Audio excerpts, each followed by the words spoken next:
Tá baixo o retorno.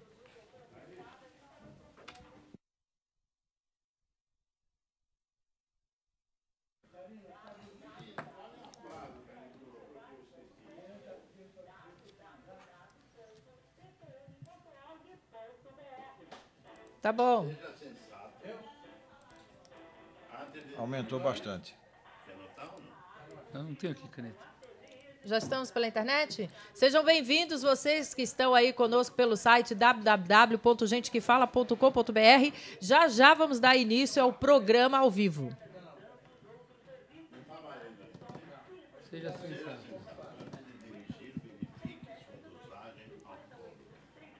Vai entrar junto quando da rádio?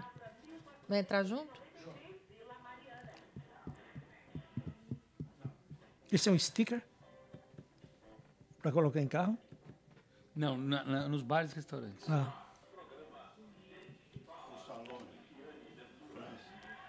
começar agora, vai começar. Aqui, né?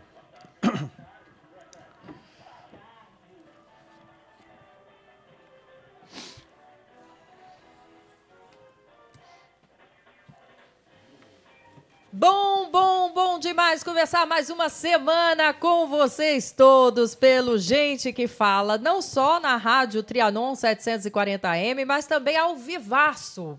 Agora você tem áudio e vídeo.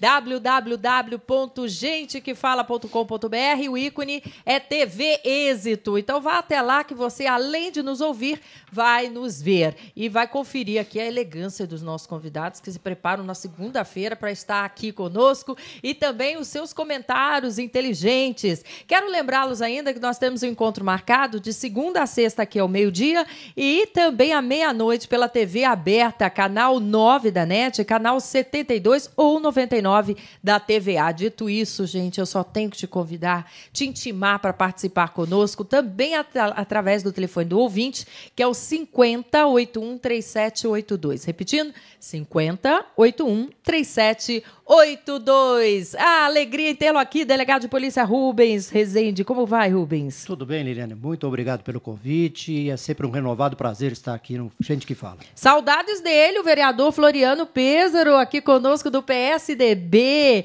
Olha aí, gente, ele já foi, inclusive, secretário municipal de Assistência e Desenvolvimento Social, né? E também assessor especial da Presidência da República. Alegria tê-lo aqui e vê-lo. Alegria minha, Liliane. Um prazer estar nessa bancada maravilhosa de gente séria, competente.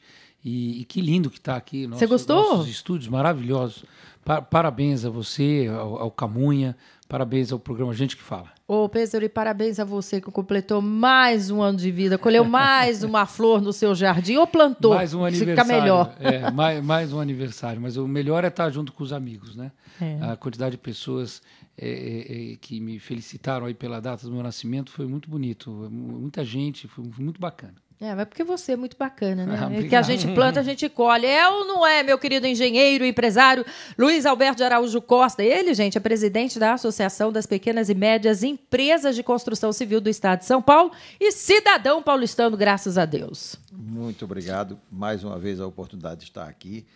Eu vou só destacar de novo o aniversário do meu amigo, o vereador. Ele é uma pessoa de atuação política irretocável, uma pessoa de espetáculo, senso de trabalho público. E, com isso, eu gostaria que ele tivesse muita saúde, felicidade e força para enfrentar a campanha que vem pela frente aí. Obrigado. Tá certo? E estamos aqui para debater mais uma vez os assuntos aí da atualidade. Olha aí, gente, porque quem assiste, assiste pelo www.gentequefala.com.br e aciona lá o ícone TV Êxito, fica muito bem informado, porque os assuntos são pertinentes ao nosso dia a dia. Não é isso, meu querido administrador de empresas, escritor, Gutenberg de Macedo, que também é presidente da Gutenberg Consultores. Alegria tê-lo aqui. Prazer é todo meu, principalmente de participar de uma bancada como essa que temos hoje. E esperamos poder dar uma contribuição efetiva e inteligente para todos os seus ouvintes. Ouvintes e telespectadores. Bom demais. Não falei que estavam todos elegantes? Pois é.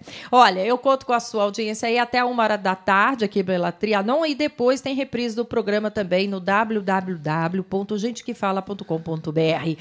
Olha aí o assunto de hoje sobre a supervisão do ex-presidente Luiz Inácio Lula da Silva. Integrantes do PT, gente, se lançaram numa ofensiva para aumentar a pressão sobre os ministros do Supremo Tribunal Federal que julgarão o processo do mensalão. O mesmo movimento tenta convencer o Supremo de que o julgamento não deve acontecer este ano em razão das eleições. E mais, hein? Que o julgamento não deve ser político, limitando-se a uma análise técnica das provas que fazem parte lá do processo. Eu começo com você, que é o nosso político representante da mesa, meu querido Floriano Pêssaro, como analisa essa notícia? Não, eu acho preocupante, né? Toda vez que nós tentamos politizar casos que são, nesse caso especificamente, agora da alçada da justiça, né? Então tem toda um parecer técnico sobre o processo, que ainda que tenha se iniciado como um processo político, hoje a justiça tem que julgar à luz do que determina a lei, a legislação. E, de fato, a situação dos réus do mensalão é uma situação bastante delicada, grave. E acho que a ingerência política sobre um poder autônomo como o Poder Judiciário pode ser muito prejudicial à democracia brasileira. Nós estamos muito preocupados com isso. Doutor Rubens, nosso delegado de polícia, é caso de polícia? Olha, até parece que é caso de polícia assim, viu? O nosso querido vereador disse que ele está preocupado. Eu estou preocupadíssimo, porque o ex-presidente Lula, afinal de contas, foi um magistrado. Ele entende como funciona isso. Ele sabe muito bem a diferença entre o Estado e o governo. E ele não pode se imiscuir numa atividade de um outro poder. O Poder Judiciário é um poder autônomo que vive em harmonia com os demais poderes da República. E o fato de ele, através dele, que já foi, mas hoje ainda continua tendo muito respaldo dentro desse governo, que afinal de contas a Dilma foi uma cria, uma invenção dele, ele fazendo força com isso, ele está, de alguma forma, deturpando o sistema democrático. Ele está deturpando, porque os poderes eles são livres e harmônicos. E evidentemente, se o Poder Executivo, que detém a caneta, que detém a força, que detém o dinheiro, faz uma pressão em cima de um poder, que o outro poder, que é o Poder Judiciário, ele está deturpando o sistema básico. Eu acho isso extremamente grave. Nós ouvimos aí na esfera da política, né? Na esfera dos direitos e também da segurança, porque isso é uma questão de segurança pública, na minha opinião, viu? Você usar ilicitamente um dinheiro que é nosso para se locupletar. Adoro essa palavra. Locupletar. Na minha terra é roubar. Lá em Brasília é locupletar. Entendeu, gente? É a mesma coisa. Ladrão, roubo. É a mesma coisa. Por favor, me corrijam se eu estiver errado no que eu estou falando, se eu estiver exagerando. Qual a diferença locupletar para roubar, Gutenberg? Para mim, a mesma coisa. É você avançar sobre aquilo que pertence ao outro. Você me permite fazer uma colocação aqui do Milo Fernandes? Ele disse que locupletar era uma atividade da qual nós não fomos convidados. Era um termo que ele usava bastante, ele gostava de falar isso aí. E o Stanislau Ponte Preta também colocou outro negócio. Numa de suas crônicas, ele fala, ou todos nós locupletemos, ou restaure-se a moralidade. Muito bom. Agora eu vou para a teoria do relativismo, que chegou também à questão política e pública, gente. Por quê? Não é? Locupletar tem várias interpretações, é relativo. É assim que eu estou lendo essa história, viu, Gutenberg?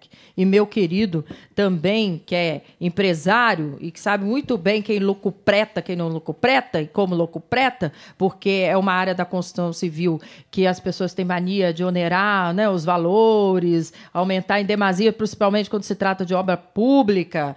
Então, eu fico imaginando assim, aí aplica-se, é relativo, não é bem assim. Ó, vamos julgar, mas a notícia aqui diz bem, vamos julgar, mas vamos julgar com parcimônia, vamos devagar. Como é que é isso? No caso da pequena e média empresa, graças a Deus a minha associação assim o é bem diferente. Esse sistema de fazer esta união de esforços entre as empresas de obra pública e o governo, como se está vendo agora um caso lá no Rio de Janeiro, que é nacional, na verdade, com uma determinada empresa, isso se dá bem e caracteriza, e a gente vê sempre esses escândalos e observa quando são grandes empresas. O governo não se mete com a pequena e média. A pequena e média foi feita para trabalhar e sofrer e brigar junto ao vereador, por exemplo, Floriano Pêssaro, que aí ele atende aos nossos clamos, para que a gente tenha uma coisa chamada trabalho. Nós queremos produzir, trabalhar e gerar emprego. A pequena e média é responsável por 80% da geração de emprego na construção civil, 80%. A construção civil hoje ela gera aproximadamente mais de 60%, 62%, 63% do emprego do Brasil. Olha só. Então, quem tem 80% dessa grande gama de emprego, ela trabalha. Mas não ela é proporcional? Prova que trabalha. Quer dizer, se é uma grande empresa, geraria mais? Não é proporcional? Sem dúvida. A grande empresa, como ela tem a condição dos grandes contratos e, para isso, ela detém a capacidade técnica e capacidade financeira para que, na concorrência, ela absorva a condição de participar dos grandes contratos, ela subempreita. Então, fica para a pequena e a média a subcontratação. Aí, se me permite, só um... Pois não, por favor. Aí eu falo como presidente da Frente Parlamentar da Micro e Pequena Empresa da Câmara de São Paulo. Isso. Nós temos todos os dados, Liliane, que já mostram que a pequena empresa emprega mais que a grande. Olha só, que bacana. Ela emprega mais não só na sua ação finalística, não é, daquilo que foi contratada, mas também na sua estrutura organizacional. Então, para a prefeitura, para as pequenas prefeituras e para prefeituras como a de São Paulo, se você puder descentralizar, como fizemos em São Paulo, em que cada área da cidade você tem pequenas empresas atuando, você aproxima a empresa do cidadão, né, e do subprefeito, que é quem, ao fim e ao cabo, deve controlar se a obra está contento, se a obra é, de fato, aquilo que foi contratado e nos prazos que foram contratados. Então, você descentraliza a empreitada, o serviço, ao mesmo tempo aumenta o controle social sobre o serviço e aumenta a quantidade de pessoas trabalhando naquela pequena obra. Então, nós somos defensores das pequenas empresas em serviços como esse. Evidente que se for para construir uma ponte Rio-Niterói, é outra história, não é? Se for para construir grandes túneis, grandes pontes, como a Ponte Estaiada aqui em São Paulo, é outra história. Mas na pequena obra, na calçada, na reforma de parques lineares, na reforma de escolas, na reforma de postos de saúde, as pequenas empresas são muito mais eficientes. Para você ter uma ideia, voltando ao assunto dessa sociedade entre as grandes empresas e o governo, os governos, nos Estados Unidos, uma ação feita, e na Europa acompanhou, é que toda grande obra, como viadutos, túneis, por exemplo, as obras da Copa, o estádio são obrigadas a repassarem do valor global 20% para a pequena e média empresa. É impossível se fazer um contrato lá de 100% das grandes obras, porque sempre nas grandes obras terá uma pequena obra que a responsabilidade técnica e financeira da pequena e média empresa consegue suprir sem dúvida nenhuma. Né? O viaduto tem as obras de arte, tem a drenagem, tem a pintura, tem as grades.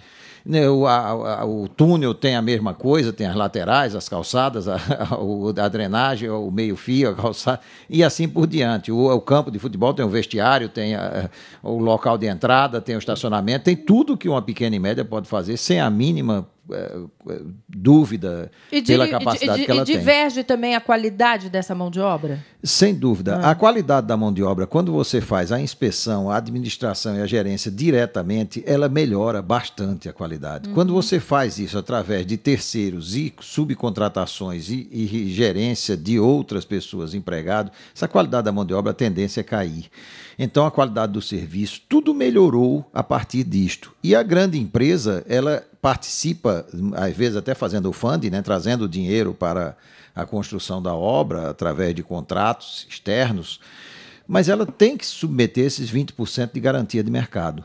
Então, a associação, inclusive, em primeira mão estou lhe dizendo, nós vamos mandar um levantamento, um processo para que se torne um projeto de lei do vereador. Vereador esse que a gente precisa dele. Tá? O Floriano Pêssaro, ele é como se fosse um esteio nosso. Maravilha. Então, a gente vai mandar para ele solicitando que se implante essa obrigatoriedade inicialmente em São Paulo e depois que se faça isso geral para esse reserva de mercado de 20% para micro, pequena e média empresa de construção civil, sem dúvida. Voltando ao nosso assunto aqui, sobre a supervisão do ex-presidente Luiz Inácio Lula da Silva, lembra do história do mensalão, que ficou por isso mesmo? Ficou não, porque agora, de novo, estão mexendo no vespeiro lá. E aí houve uma solicitação em que eles pedem lá ao Supremo que o julgamento não deve acontecer esse ano, porque é político. Esse ano é ano de eleição. Escuta, não vamos julgar você, não, porque esse ano vai acontecer a Copa. Só que eles esquecem de dizer que muitos dos crimes praticados prescrevem. Daí porque eles querem adiar. Na minha opinião pessoal, com toda a reverência que eu tenho, admiração pelo carisma do Lula, eu acho que Lula foi o pior presidente do Brasil em nível de moralidade. Porque quando ele deveria colocar o dedo na ferida, porque ele foi eleito com o dedo na ferida, dizendo que iria, vamos dizer, reparar os males dos governos anteriores. Quem não se lembra do Lula chamando o Sarney de ladrão? Quem não se lembra do Lula dizendo que no Congresso haviam 300 ladrões? E, no entanto, quando ele chegou lá, o que aconteceu? Relativou. É relativo, é um ladrãozinho. Aumentou o número, aumentou o número, e muito. Aumentou e bastante. E é também baseado nisso aí, meu querido Gutenberg, que veja só, o vereador falou muito de São Paulo, claro, ele está aqui lutando, mas as grandes empresas estão muito ligadas ao governo federal. E são as grandes empresas que dão realmente o suporte financeiro para as eleições. Ou seja, tudo começa aí. E é tão diferente de quando a gente vê aqui o estado de São Paulo, e nós vivemos aqui, né? Tanto a capital quanto o estado. Como essas empresas não entram aqui com a facilidade que elas entram lá em cima, que elas entram do governo federal. Tudo por quê? Porque tem um mestre, tinha lá um ídolo, tinha uma pessoa muito querida pelo povo, que não tinha essa moralidade, como o senhor bem falou. Ai, vou ter que continuar na linha da moralidade ou da imoralidade, porque eu estou falando para o mundo, né? Vocês sabem muito bem o alcance da internet. Graças a Deus, estamos ao vivo pelo www.gentequefala.com.br, no ícone, na barra lá em cima, TV Êxito, você clica e a gente aparece ao vivo e a cores para você, tá? Parece brincadeira, Floriano Pêssaro. Você que foi secretário de Desenvolvimento Social, que sabe do problema das drogas nessa cidade como ninguém. Olha aqui. Os alunos da USP, que é paga por nós, pelos nossos impostos, né? Promovem a partir de hoje, porque é muito sério esse debate que eles vão realizar, um debate a respeito da descriminalização e uso de drogas ilícitas na polêmica Semana da Barba, Bigode e Baseado. O grupo de estudantes diz que o evento tem caráter lúdico, igual ao efeito da droga, né? O efeito da droga é lúdico, né? Porque você, na real, você fica lá achando que você está numa nice com um cigarrinho do capeta. Mas com o intuito de gerar um debate crítico, de preferência com muita noia. Porque vamos discutir o quê? Pode fazer uso de drogas nessa cidade, nesse país? Não. É lícito? Não. São drogas ilícitas. É crime? É crime. Então vamos discutir o quê, Floriano Pêssaro?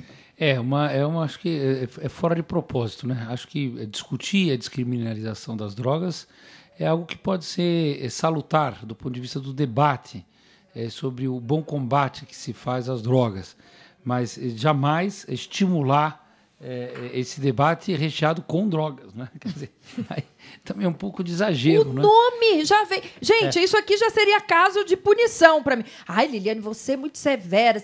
Vai numa casa de reabilitação, vai no centro da cidade, vai ver como é que estão os drogadiços. Não, até a própria chamada para o debate, ela é equivocada. Né? Baseado, olha aqui. Semana de Barba, Bigode Baseado é algo negativo. Aliás, eu recebi um convite de uma festa de estudantes da USP há um tempo atrás, que embaixo estava escrito assim, venha, tal, não sei o quê, LSB, que era leve seu baseado. Quer dizer, é de uma ironia, né? É uma ironia, né? E depois não se sabe, porque tanta gente está doente e a questão das drogas passou a tornou-se uma epidemia. Né? É cafona, gente. Antigamente, com o movimento hippie, né? Aquela coisa do movimento hippie, sexo à liberdade ao sexo, liberdade às drogas. É cafona, isso já foi. Foi um momento da nossa história. Agora não, agora é saúde. Alô, acorda, fala. Mas eu acho que tem assuntos muito mais importantes para serem tratados na academia. 75% da população brasileira não sabe o que é uma biblioteca. É verdade. O Brasil produziu quase 500 milhões de livros no ano passado, mas a leitura se reduziu significativamente. As nossas faculdades treinam muito mal os jovens que saem delas para o mercado de trabalho, daí o apagão de recursos humanos no país.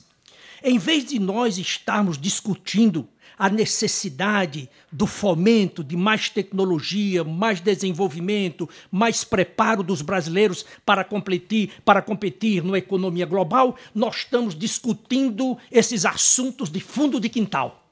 O que o Brasil precisa é de modelos de inteligência, de competência, e não de medíocres, porque isso é um grupo de medíocres, na minha opinião. Se você perguntar a um estudante desse que livro ele leu, é bem provável que ele lhe diga que ele está lendo o livro 4 Rodas, o Guia 4 Rodas.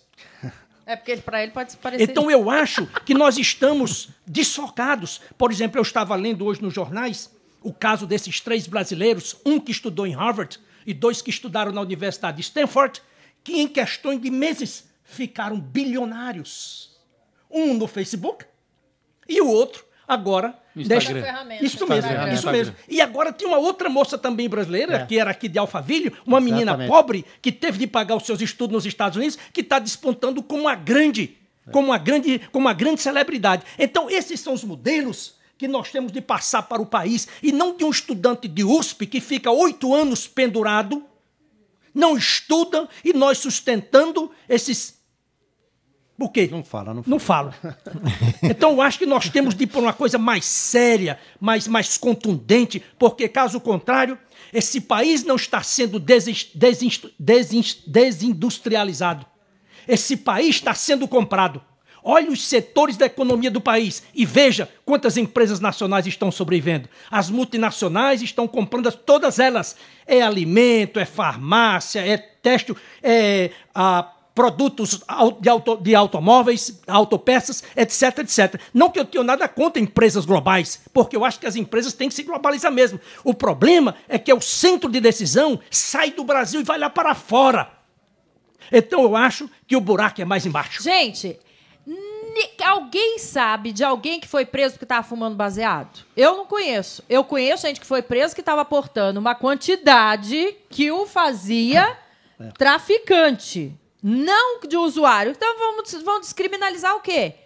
O traficante? Mas veja bem, eu acho que esse negócio da USP é muito ruim porque fala USP. E, na verdade, é uma minoria, minoria lá dentro da USP. Né? É muito minoria. Então, você pode ficar... É bom que se bata bastante, que se incite, inclusive, a comunidade USP para que não permita que o nome USP seja jogado numa minoria, num grupeta desse, né? Mas, na verdade, fica bem claro que a USP ela tem uma excelência e estudantes de um nível muito alto, pessoas de intelectualidade que o Brasil precisa e que está realmente precisando, nesse crescimento rápido, ter mais gente desse tipo.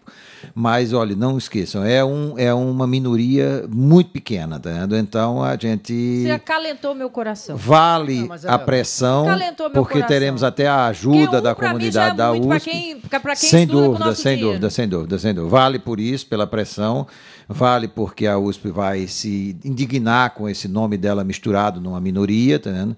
Mas ainda, graças a Deus, é uma minoria muito pequena no caso que se fale de USP. Delegado, foram lá discutir que os policiais não estavam preparados para fazer abordagem aos noiados. Sabia? Ali, ao invés de punir quem estava cometendo algo ilícito, quiseram reverter a situação para a autoridade. Chegaram a dizer, Liliane, o seguinte, que do jeito que estava indo, quer dizer, tendo policial dentro do campus da USP, qualquer dia os policiais estariam dando aula. Chegaram, o presidente da associação deles lá disse isso aí. Mas eu queria só colocar, não ir contra o que vocês estão falando, ao contrário, eu também acho horrível o que está acontecendo aí, que essa discussão sobre a descriminalização das drogas não é uma discussão só brasileira, é uma discussão mundial. Então, no campo das ideias, caberia a discussão. Não cabe, não. No campo das ideias... Tem como salvar quem fuma droga? Vamos falar agora aí. Nós estamos tendo um problema sério com crack lá. Não tem lugar para botar todo mundo. Tamanho contingente de pessoas. Não é não? Como é que nós vamos discutir isso sem poder ajudar quem já está no problema? Não, essa discussão, eu não estou defendendo a descriminalização, estou defendendo a discussão sobre isso. Agora, que a Dilma participou junto com o Obama aí, nessa cúpula das Américas, 2 países apresentaram como tema a descriminalização das drogas. 2 países que eu não me lembro qual, Guatemala, sei lá. 2 países apresentaram isso. Então, a discussão cabe. Agora, quando se vê a discussão já começar com o BBB aqui, barba, bigode e baseado, é claro que isso aí já está partindo para gozação. Então me explica, já eu não está entendendo. O que é descriminalização da droga? O que é? Explica. Posso explicar? Então, vamos lá. Descriminalização da droga. A droga é um crime. Certo? Então, não pode ser vendida, obviamente, legalmente. Mas quem usa a droga vai buscar aonde? Vai buscar com o traficante. Sim. Então, o traficante passa a ser o agenciador da distribuição da droga. Sim. E ele tem interesse como? Ele tem interesse em aumentar a clientela dele. Então, ele vai distribuindo droga para um, distribuindo para outro, e as pessoas vão se viciando e vão passando para terceiros, e todos procuram o traficante, e ele tem um lucro enorme, enorme. Cocaína hoje vai custar mais do que ouro. Sim. Bom, uma das maiores indústrias do mundo hoje. Descriminalizando, isso em teoria. Significa o quê? Significa o seguinte, que a pessoa que for viciada, ela vai ter que comprar isso aí num lugar, numa farmácia, por exemplo. Quem usa remédio tarja preta. Quer dizer, é muito mais fácil hoje você comprar maconha do que comprar um calmante para dormir tarja preta. Porque para comprar esse calmante tarja preta, você precisa de um receituário, tem que ir na farmácia, fica anotado o teu nome, teu endereço, teu telefone, RG, tudo aquilo. E qual o benefício disso? Não, vamos entender. Não estamos falando do benefício. O benefício é que, em tese, você está afastando o traficante, que é quem realmente incita o pessoal, afastando, tirando esse traficante do meio e vendendo a droga para aqueles que precisam, aqueles que são viciados mesmo, de um certo controle. Posso te dar mais um exemplo? Posso te dar só mais um exemplo? Por exemplo, se você for comprar uma dinamite, para quê? Eu não compro, mas bandido compra, até caminhão. Não é Ele bandido. não precisa Quem trabalha com, sabe disso, quem trabalha com pedra, quem trabalha com isso aí tem que comprar dinamite. Não tenha dúvida, estrada, etc. Estrada, pedra, vende, é normal. É um controle rigorosíssimo. Quer dizer, a dinamite não é criminalizada, não é crime você comprar dinamite. Agora, para você comprar dinamite, você sabe como é que funciona, é um trabalhão danado. Então, só as pessoas capacitadas para isso conseguem ter acesso a esse produto. Já o traficante, você encontra nessa esquina aqui, na esquina de baixo, na esquina de cima, na porta das escolas, dentro das baladas. E o traficante, sabe quem é? Sabe quem é, às vezes? O amiguinho do seu filho que está na tua casa estudando. Verdade. Não, eu tenho total concordância com o que diz aqui o nosso delegado Rubens Rezende. Eu recomendo um filme, um documentário chamado Quebrando Tabu. Eu também vi. Porque acho que esse é um assunto que está mal parado. É uma boa discussão no sentido de que o mundo começa a ter uma inflexão de que o mundo perdeu, até o presente momento, a chamada guerra contra as drogas. Quer dizer, todos os investimentos bilionários que foram feitos, especialmente liderados pelos Estados Unidos, se mostraram inócuos em relação ao consumo de drogas no mundo, que vem aumentando. Ora, se vem aumentando do jeito como está, as legislações do mundo inteiro, é preciso pensar. Porque senão nós vamos ficar igual avestruz com a cabeça enterrada. Né? Descriminalizar as drogas significa dar ao Estado um controle maior sobre elas. É o contrário do que se pensa. Porque o que se pensa hoje é o seguinte, não, descriminalizar significa o liberou geral. Não, ao contrário. O liberou geral é hoje. Hoje a droga é consumida como liberou geral, em qualquer lugar. Então o que se pretende é ter um controle maior do Estado sobre a produção e sobre a distribuição. Então, quando o doutor Rezende diz, olha, o Estado vai ter capacidade não só de identificar quem são os consumidores, mas aí sim de poder dar um tratamento específico a cada um deles, hoje nós não temos essa condição. E não é, Liliane, só porque não tem. De fato, o tratamento de saúde mental é um tratamento longo. Como o Brasil vinha de uma luta antimanicomial, eu tô dando um outro enfoque para a mesma coisa que o doutor Rezende. O doutor Rezende acho que cumpriu aqui uma parcela importante da questão. Estou tentando dar outra, que complementa dele, que, no sentido de que nós tivemos a luta antimanicomial, no Brasil, também por influência americana, que foi terminar com os manicômios e criar as residências terapêuticas, né, onde o tratamento seria feito diariamente e não mais aquela internação com choque, com isso, com aquilo.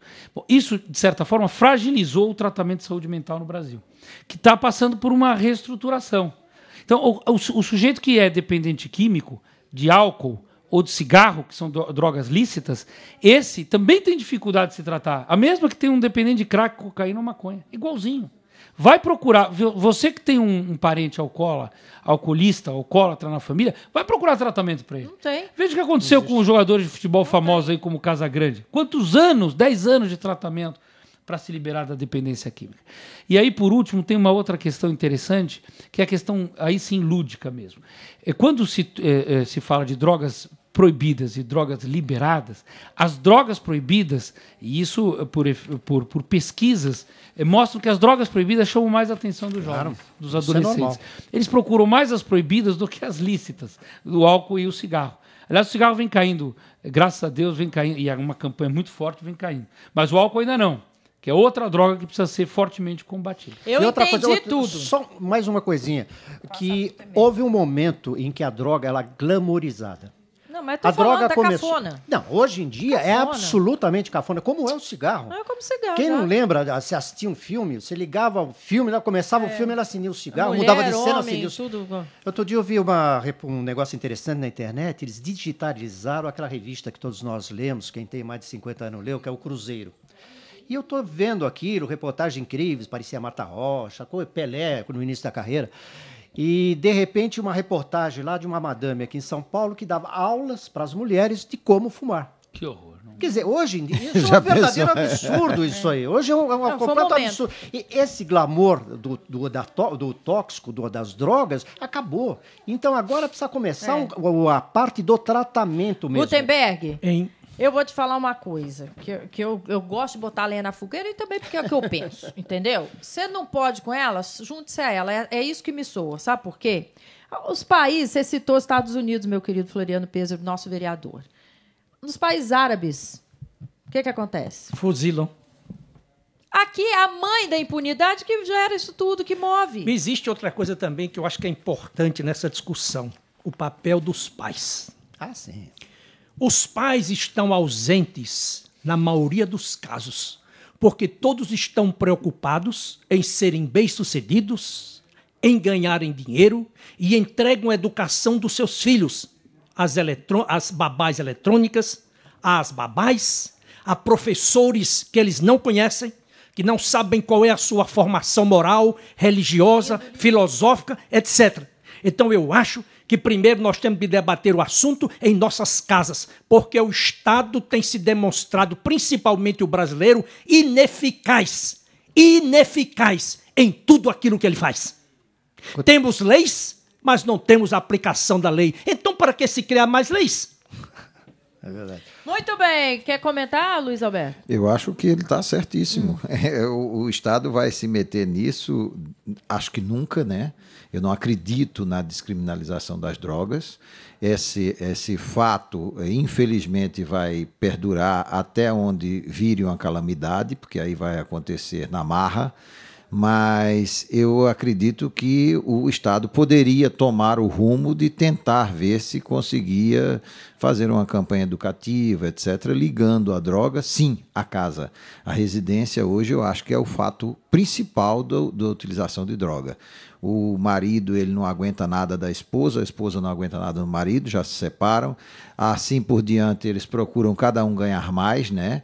E os filhos ficam no negócio chamado berçário, do berçário vai para a creche, da creche vai para a escolinha e assim por diante, são criados fora. Hoje, todos os berçários aceitam as crianças a partir de 3 ou 4 meses de idade, de 7 da manhã às 7 da noite, onde a mãe se dedica ao trabalho para ganhar dinheiro e para se dar bem na vida, porque isso é que é interessante. E essa criança tem ou até para ajudar, ou até para manter a casa, né? Para não ter uma identificação amorosa que o leve a ter sustentação espiritual suficiente para que ele não vá se segurar nesse gancho horroroso da droga. E está demonstrado que esses meninos, essas meninas que vão para as drogas, no caminho das drogas, elas se queixam de quê? da falta de amor, de família, do carinho, de regulagem, da atenção de limites, dos pais, sem dúvida, etc. sem dúvida, E principalmente dos limites. Eu vou acho que falar 100% já. da droga depende disso. Eu vou falar já da droga lícita. Ih, Floriano Pires, se a gente não precisa, né, promover provas contra nós mesmos. Que história é essa de bafômetro? Já você me conta. Bafômetro sabe aonde? Nos restaurantes. A propósito do Floriano Pires, o nosso vereador, ele vai explicar para nós já. Mas antes eu quero comemorar com você. Quero.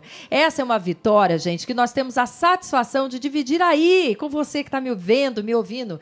Graças à sua ajuda e à ação da Prefeitura de São Paulo, a campanha de respeito à faixa de pedestre é um grande sucesso. O número de mortes por atropelamentos caiu bastante, quer ver só? 37% nas áreas de proteção ao pedestre e 7,9% em todo o município. Parabéns! Só que esse número e esses números que eu divulguei agora precisam cair ainda mais. E você pode ajudar. E a Prefeitura vai continuar trabalhando para que isso aconteça. Então, é importante continuar alertando você aí que o desrespeito à faixa de pedestre é infração grave, dá multa e pontos na carteira, além de colocar a vida das pessoas em risco. Portanto, respeite a faixa de pedestre. Uma campanha da Prefeitura de São Paulo. É sempre bom te alertar. Vereador Floriano Pêsaro, vou lá no bar, sento com meu marido para jantar. Eu já não bebo porque eu virei motorista, viu, queridos, caríssimos? Ele pode, eu não posso, ele pode. Me conta aí, que história é essa de bafômetro nos restaurantes? Bom, você sabe, Liliane, nós estamos numa cruzada aí contra o álcool e a direção, né? Essa associação maléfica e, eu diria, epidêmica na cidade de São Paulo, no Brasil como um todo, mas a nossa preocupação é o município. Desde a morte do Vitor Gurman, quando se iniciou o movimento Viva Vitão, que era um colega nosso, um amigo de muita gente, isso ficou patente que as autoridades brasileiras, ainda que nós tivéssemos recém-aprovado no Congresso Nacional a lei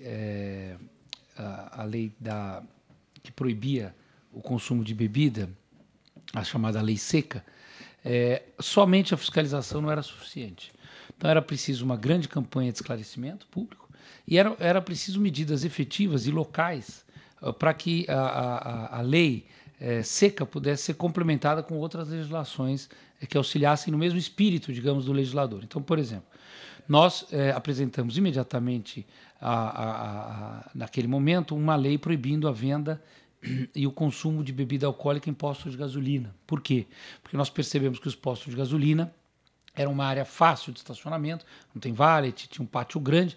Os jovens faziam o chamado esquenta lá, então iam logo cedo para o posto, consumiam álcool, especialmente cerveja, fumavam, ainda que fosse um local inapropriado e proibido, fumavam no posto de gasolina, porque a restrição no estado... gente. A restrição no estado de São Paulo contra o fumo ficou muito, muito forte depois do governo José Serra, que colocou a restrição nos bares e restaurantes e comprometeu o proprietário de bares e restaurantes a ser penalizado caso alguém fosse pego fumando lá dentro. Mas nos postos de gasolina isso não aconteceu. Então, e há uma discussão, porque é proibido, mas há áreas abertas. Livre. Então, no pátio a pessoa consome o álcool, fuma e sai dirigindo, porque ninguém vai ao posto de gasolina a pé, né? É muito raro. A maioria vai ao posto de gasolina de carro. Bom, e a segunda lei, o segundo conjunto de leis que nós apresentamos é essa que coloca, aí é uma lei que cria um direito, porque coloca como direito do cidadão a possibilidade de fazer a sua própria medição antes de sair de bares, restaurantes e similares, buffets, etc. Então aquilo fica à disposição do cliente com uma plaquinha na saída ou no caixa, que a placa diz o seguinte: seja sensato, antes de dirigir, verifique sua dosagem alcoólica. O seja sensato significa que vale o livre-arbítrio. A decisão sempre vai ser dele. E aquilo nunca vai poder ser usado contra ele, porque aquilo não é registrado, fica marcado. É uma informação para ele, é como um termômetro. Ele se mede e ele, na sua consciência, avalia se vai sair dirigindo, se vai entregar o carro para a esposa, para um amigo, ou se vai de táxi. Não é? Eu não sei a que ponto eu não posso dirigir. Eu também não bebo, mas tem a questão da formação física, né? Do corpo do homem. Depende de cada pessoa. O homem tem mais resistência, a mulher tem menos, ou não sei. E outra coisa, Liliane, só para complementar, para deixar os colegas aqui comentarem à vontade, mas só para complementar.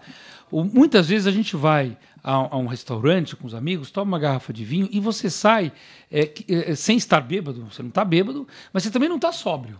Né? Quer dizer, você está num lusco-fusco ali. Num grau etílico. Né? Exatamente. Então é melhor você se medir, porque aí você sabe se você está de acordo com a legislação ou não.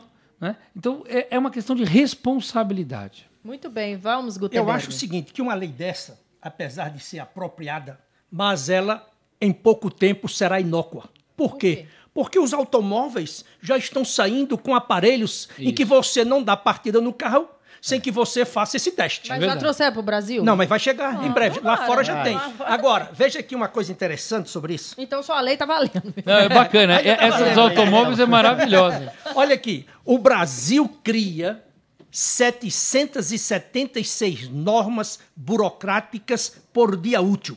A União, os estados e os municípios editam, em média, 776 normas a cada dia útil, entre leis, medidas provisórias, emendas constitucionais, decretos e outras, segundo o levantamento do Instituto Brasileiro de Planejamento Tributário. No total, 13 bilhões de palavras foram escritas desde a Constituição de 1988. Eu acho isso péssimo, porque ninguém nem sequer conhece a Constituição.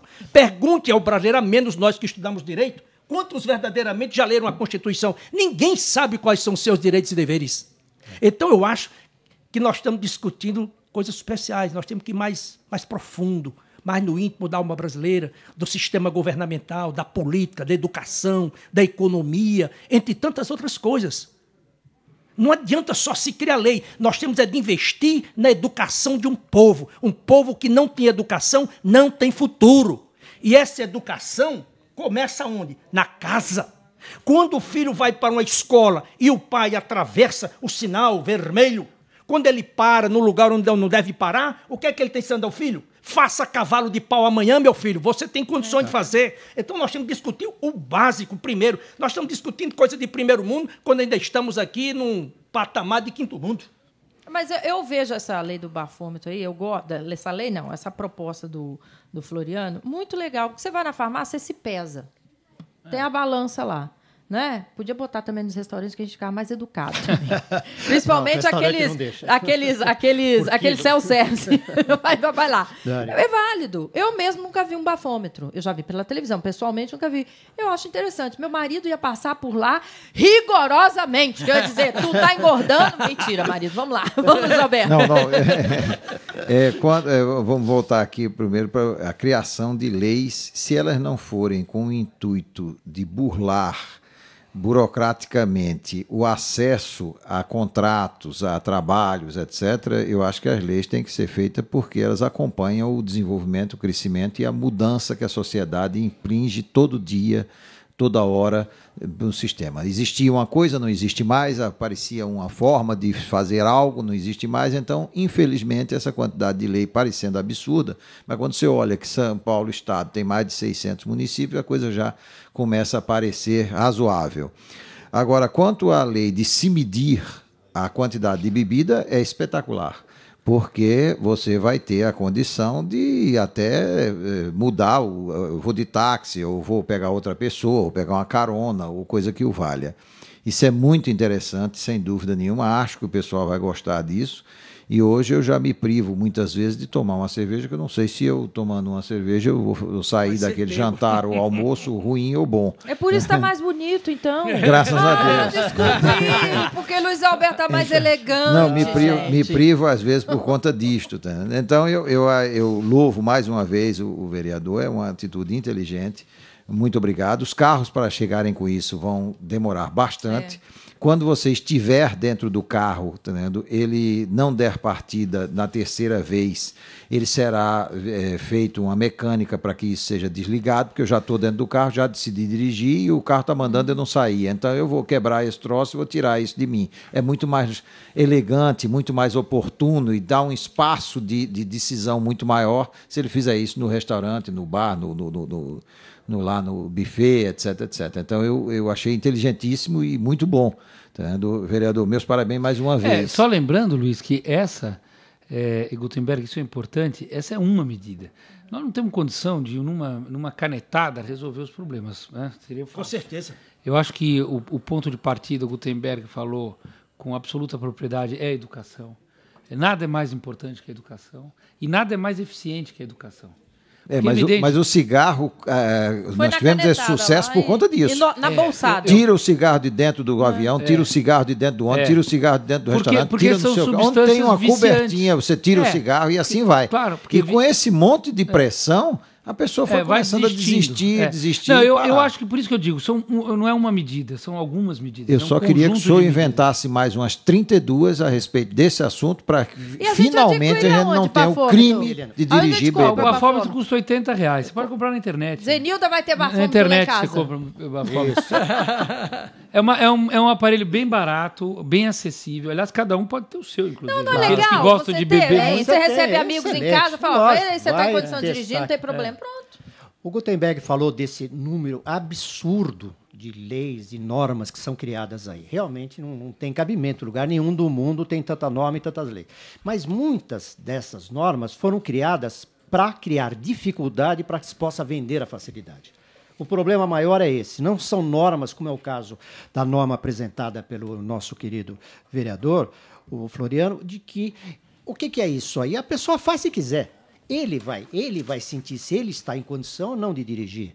E terá em local público. Ou, como você está falando, aí custa exatamente R$80, acho que todo mundo pode ter na sua própria casa. Não, tomei um esquinho, eu quero ir jantar fora. Peraí, testa lá, posso ir ou não posso ir. É porque às vezes você pode esperar um pouco. Às vezes, não é só uma coisa de posso ir ou não posso. Às vezes você faz a medição, você está um pouquinho acima na graduação. Se você esperar 40 minutos, passa. Ou tomar mais água. Quer dizer, então, como disse a Liliane com muita propriedade, é uma balança, é um termômetro, é uma medida. Floriano, veja só, a lei foi mal escrita. A lei foi um absurdo, porque ela limitou a 0,6. Quem é que chegaria nesse limite? Não, ele está com 0,5 ou 0,6. Então precisou o tal do bafômetro. O bafômetro ficou estigmatizado lá. Não, eu não vou usar essa porcaria, isso aí é contra mim. E não, o bafômetro é para você saber se está em condição ou não está em condição. Eu acho o seguinte, que se você quebra a lei, você fosse punido com o rigor da lei, você acabaria muitas de nossas mazelas. Vamos falar dos Estados Unidos? Quem é que sai dirigindo bebudinho ou com garrafinha no carro nos Estados Unidos? Para você ter uma ideia, o presidente da Ford, o herdeiro da Ford Motor Company, ele foi pego dirigindo embriagado em uma rua de Los Angeles e ele foi para o xadrez. A filha do Bush. E a filha do Bush. A Paris Hilton ficou 45 dias presa. No Brasil, o cara vai para a delegacia, assina lá um termo, ele vai para casa e sai dando risada do delegado. Vamos à hora do ouvinte, que tem gente querendo perguntar para todos nós. Vamos lá, quem participa conosco aí é o Jaime.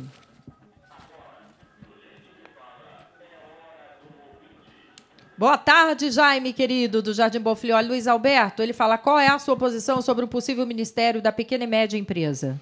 Graças a Deus. O Ministério da Pequena e Média Empresa significa o melhor ministério, o ministério que vai dar desenvolvimento a esse país. Tá?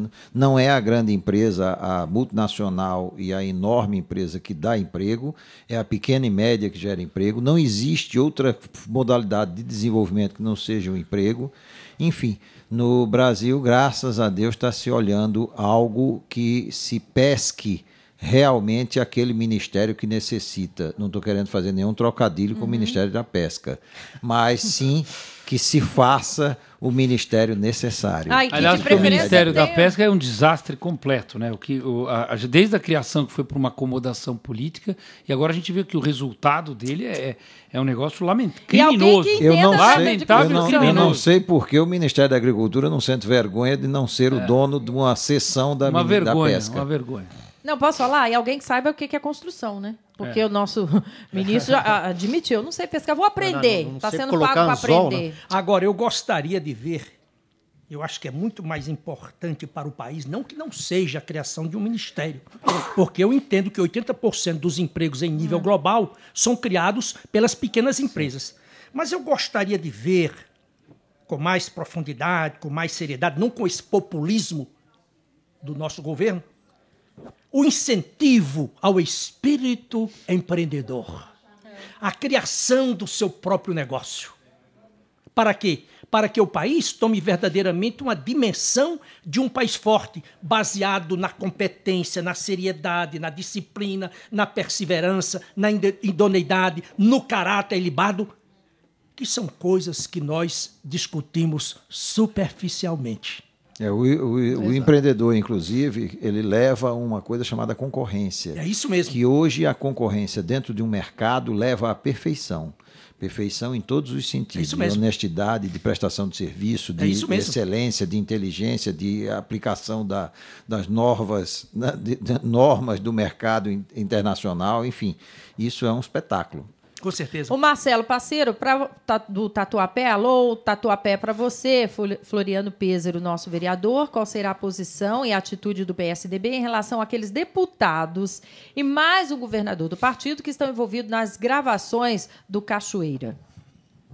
Não, a reação sempre é uma reação de punição, né? Não, punir aqueles que fizeram algo errado. É que aí eu diria que a situação é mais complicada, não é?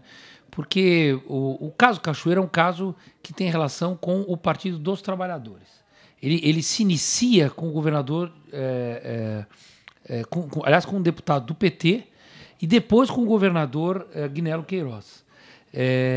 Como o Cachoeira tinha uma grande influência no meio empresarial de Goiás, ele teve, e as empresas coligadas, digamos assim, tiveram relação com quase toda a classe política de Goiás, especialmente no financiamento de campanha. Então, assim, do ponto de vista do partido, o PSDB é muito tranquilo nisso, do ponto de vista da sua punição. Quem cometeu algo errado tem que ser punido e até afastado, se for o caso. Mas isso não é algo para jogar aos leões, né? Como se fazia na arena romana. Isso é algo para ser investigado e avaliado o que está por trás. Agora, o ponto central, Liliane, que eu acho que vale a pena o Brasil discutir, é que por trás da história do Cachoeira, do Carlinhos Cachoeira, por trás do mensalão, por trás de tudo aquilo que o PT vem produzindo no Brasil, tem algo chamado financiamento de campanha. E enquanto nós não conseguirmos ter uma resposta adequada, transparente, para o financiamento de campanha no Brasil, nós continuaremos a ter escândalos sucessivos. Porque ambos os escândalos e tantos outros produzidos pelo governo petista são escândalos que têm a ver com períodos eleitorais e financiamento de campanha. Então, esse é o tema que o Brasil deveria discutir com a inteligência de Gutenberg, com o conhecimento do Dr. Rezende, com o conhecimento do Dr. Luiz, pessoas que, de uma forma ou de outra, sabem que nós precisamos rever os conceitos do financiamento de campanha no Brasil. Eu só adicionaria uma coisa à declaração dele, que eu acho extremamente apropriada. Eu acho o seguinte, que não é só uma questão de campanha eleitoral. É uma questão também de enriquecimento ilícito de muitos líderes políticos. Usa-se a campanha como meio para enriquecimento próprio. Então, essas duas coisas precisam ser combatidas. Não, e aí, já que o Gutenberg colocou a questão do enriquecimento ilícito dos políticos, também dizer que a contrapartida é o enriquecimento ilícito dos empresários. Com certeza. Ou seja, há uma simbiose. E é essa que precisa ser pensada. Via de mão dupla, né? Não tem a mínima dúvida. Opa, Oscar da Lapa. Agora sim, Oscar. Pergunto para você, meu querido delegado Rubens Rezende. A pergunta é tristemente pertinente. Os turistas que vierem a São Paulo por ocasião da Copa do Mundo poderão ser brindados com arrastões em residências, bares e restaurantes e até no meio da rua, como aconteceu no fim de semana no Morumbi? O que eu vou dizer, né? Poderão, claro. Claro que poderão. Mas eu acredito que até lá vão estruturar melhor os grandes acontecimentos que tiveram no Brasil, como foi aquela Rio... Eco 92. Eco 92, exatamente. Pan-Americano. Pan-Americano. Não, às vezes tem aqui em São Paulo, o Rotary Club, por exemplo, vem gente no mundo todo, são 30 mil, 20 mil, gente a beça. E existe um policiamento especial feito propositadamente para esse evento e sai sem nenhum arrastão, sem nenhum problema. Agora, é difícil a gente prever isso aí. Primeiro que parece que São Paulo será a sede de 5 jogos. Então serão 5 dias. E não é difícil você precaver ou prover a segurança durante 5 dias. Agora, quando a gente fala em Brasil, o Brasil todo, São Paulo realmente vai ter 5 jogos. Vamos acreditar nessa polícia, vai. Vamos dar um ponto para ela. A Fátima do Butantan, Gutenberg, para você, ela fala assim, as nossas faculdades de administração estão bem preparadas para formar futuros empresários? Eu diria que não. Um absoluto não. Talvez meia dúzia delas. Na verdade, muitas dessas nossas faculdades não são nada mais, nada menos do que empresas que arrecadam dinheiro e lhe vendem um diploma. A faculdade não prepara o homem para o mundo, é o homem que se prepara para as faculdades. Agora, por outro lado, o governo tem que ser impiedoso nessa questão da educação, porque, caso contrário, esse país não tem futuro. Quando você tem um ministro do governo que vai a uma universidade como Harvard, aliás, o MIT, e diz que o MIT vai colocar uma instituição no Brasil, e em menos de 24 horas a instituição diz, nós não vamos colocar absolutamente nada no Brasil, eu fico tremendo de medo da educação brasileira.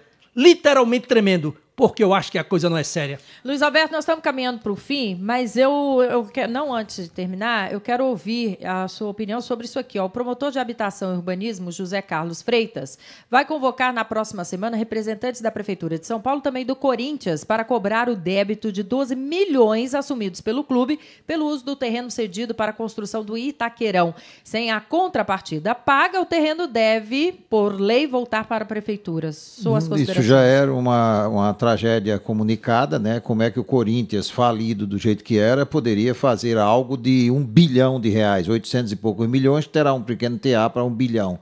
Então, se a Prefeitura, Estado, BNDES, etc., entrou nisso com a garantia de que o Corinthians ia pagar, está brincando. Então, na verdade, ele sabia que o terreno ia ser da Prefeitura e vai ser. E o que acontece com isso? O terreno do Corinthians é da Prefeitura, ponto. E encerrou. Não tem o que conversar. Foi um investimento que a Prefeitura fez, o Estado fez e o BNDES fez através do governo federal. PRIO. Para que fez esse investimento? Para uma coisa chamada Copa do Mundo, que, no meu entender, é um evento ruim, custo-benefício, falando. Olimpíada, não. Sim. Copa do Mundo, sim. Tá certo? Então é um negócio extraordinariamente diferente. Olimpíada da Copa do Mundo. Olimpíada é um evento mundial de gabarito, onde se apresenta o esporte como solução única de saúde, educação, etc. Crescimento foi o caminho que as universidades americanas, inclusive, tomaram, que as universidades do Brasil vão tomar no final da história. Usar também os esportes como sendo um caminho para um destaque da pessoa humana.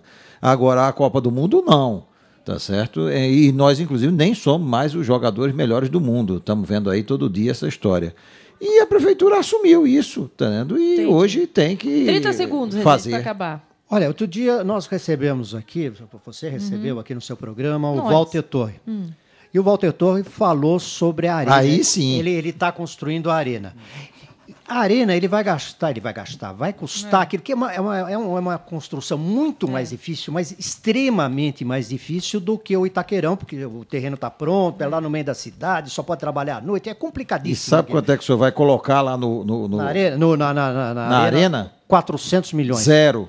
Porque é tudo particular. Sim, não, é particular. Agora lá no Itaquerão, quem está pagando somos nós aqui da mesa. Por isso que eu estou falando. Zero. E, no entanto, no Itaquerão é 1 bilhão e é do nosso dinheiro. Sem dúvida. Acabou! Quero agradecer a presença, a participação de Rubens Rezende, delegado de polícia. Ver o querido Floriano Pêsaro, que é vereador. Também está em todas as redes sociais. Facebook e Twitter, Floriano45. E o meu site, floriano45.com.br. No Instagram também você está? Instagram também. Em tudo quanto é lugar. Fala aqui, Gutenberg. Obrigada pela participação. Estou lá. Em tudo isso. Gutenberg? Gutenberg. E estou também o princípio da sabedoria.com. Maravilhoso. Um livro maravilhoso. Vocês têm que ler e tem o site também.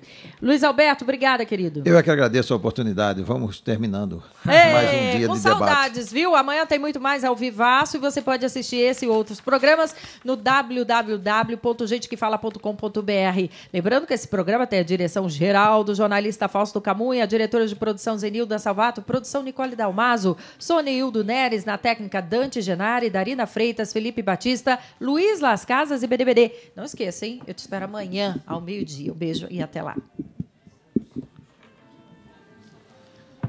Foto. Muito bom. Ai, peraí.